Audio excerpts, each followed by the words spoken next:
আমৃত্যু ভালোবাসি তোকে, সালমা চৌধুরী, পার্ট 2।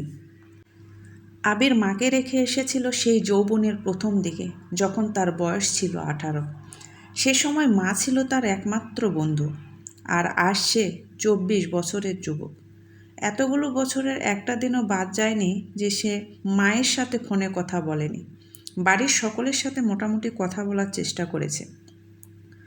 ছোটবেলার স্মৃতিগুলো ভাবতে ভাবতে নিজের দেশে পৌঁছে গিয়েছে আবির। এয়ারপোর্টে আবিরের বাবা আলী আহমেদ খান আর তানভীর দাঁড়িয়ে আছে। তানভীর সম্পর্কে তার চাচাতো ভাই, আর বয়সে 2 বছরের ছোট। তানভীর আবিরকে দেখে দৌড়ে এসে জড়িয়ে ধরল। এই 7 বছরে একবারের জন্য বাড়ি ফেরেনি আবির, তবে প্রতিনিয়ত কথা হয় আবির তানভীরের। আবির তার আব্বুকে সালাম করে জড়িয়ে ধরে, তারপর বাড়ি ফিরে 3 জন। বাড়িতে যেন হই হই রই রই ব্যাপার, আর হবেই না বা কেন। বাড়ির বড় ছেলে এত বছর পর বাড়ি ফিরেছে।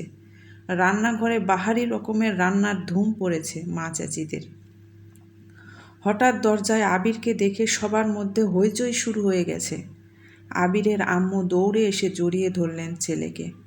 আবেগে আপ্লুত হয়ে মাকে জড়িয়ে ধরলেন আবির। মমতাময়ী মাকে সেই 7 বছর আগে ছুঁয়েছিল। আজ এত বছর পর মায়ের ছোঁয়া পেল আবির। মা চাচিদের সালাম করল। সোফায় বসে ছেলেকে একের পর এক শরবত নাস্তা দিতে ব্যস্ত সবাই।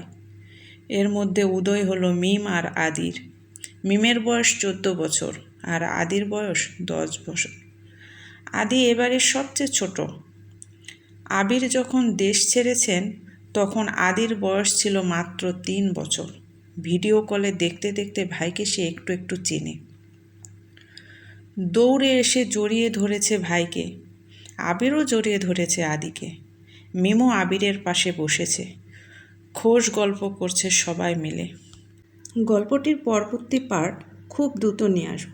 আমাদের চ্যানেলটির পাশে থাকুন।